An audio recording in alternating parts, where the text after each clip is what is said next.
Seperti inilah sehari-hari pelajar dan warga Nagari Anduriang menuju sekolah atau tempat aktivitas di Nagari Kayu Tanam, Kabupaten Padang Pariaman, Sumatera Barat. Mereka mesti menyeberangi derasnya Batang Anai.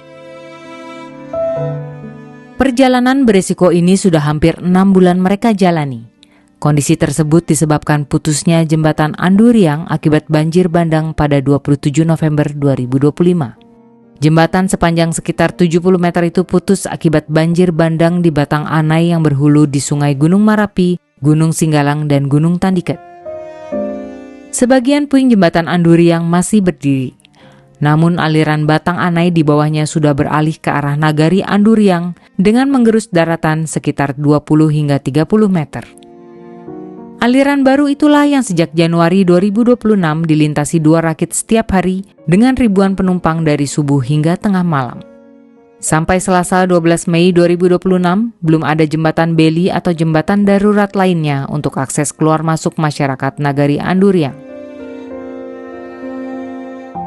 Jalan memutar lewat nagari tetangga terlalu jauh, maka rakit kayu berpelampung drum besi jadi pilihan untuk menyeberang. Agar bisa menyeberang, para pelajar antre sejak pagi. Selain pelajar, ada guru, petugas kesehatan, dan warga lainnya juga menggunakan rakit tersebut. Karena kapasitas perahu itu amat terbatas, para pengguna jasa harus sabar mengantri. Biasanya setengah 8, Pak. 8 pagi antar anak TK sekolah.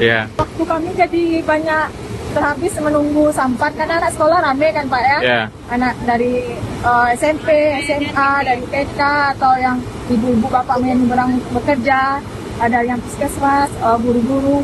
Bisa jadi telat lah Pak rasanya kalau kayak gini. Kalau nggak ada perbaikan, kayak gini. Kalau air besar Pak, kita jauh jalannya lewat Padang Lapai lah namanya.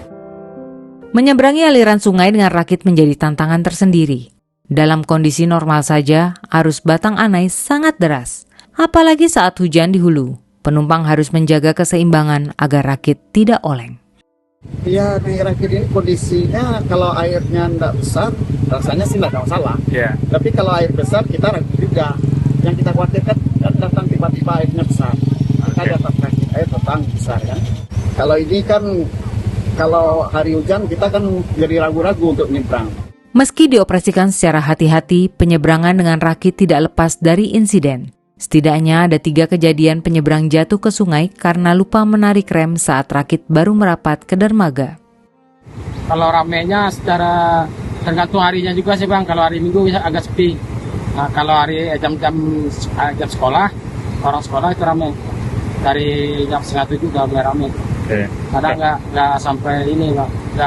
Nggak kekejar semua. Banyak yang murid yang telat. Kalau sore jam berapa biasanya? Ya sampai jam 12 malam deh Bang. 12 malam ya? Ada tarif atau bagaimana Bang? Enggak, di sukarela aja Pak. Sukarela saja ya? Ada berapa masyarakat yang terlibat menyeberangkan ini Bang? Kalau yang di situ itu Bang, dia kalau di atas itu satu kelompoknya tuh 7 orang. 7 orang? Ya, dia bikin 2 kelompok. Satu hari kerja, satu libur. Jadi kalau kerja tiap hari nggak sanggup Pak.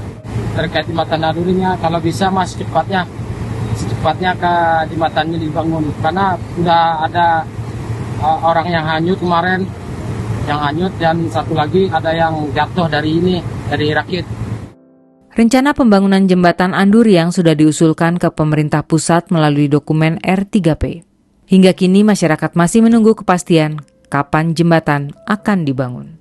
Kalau dapat hendaknya betul-betul kan dibangun jembatan permanen, dan perlu sebelum berdirinya jembatan permanen, karena ada rencana kemarin Polda akan mendirikan jembatan daily. Kami sangat berharap sekali sebelum adanya jembatan permanen ada alternatif jembatan daily tersebut. Semenjak bencana sudah dilihat langsung oleh atasan-atasan dari pusat, Wamen PU, orang balai, dari anggota DPR RI, sudah banyak yang berkunjung dan melihat langsung. Tentu persoalannya pemerintahan yang tahu, pemerintah pusat. Yang anggarannya, yang jelas anggarannya cukup besar. Tidak mungkin anggaran Pemda, tentu mengharapkan anggaran dari pusat.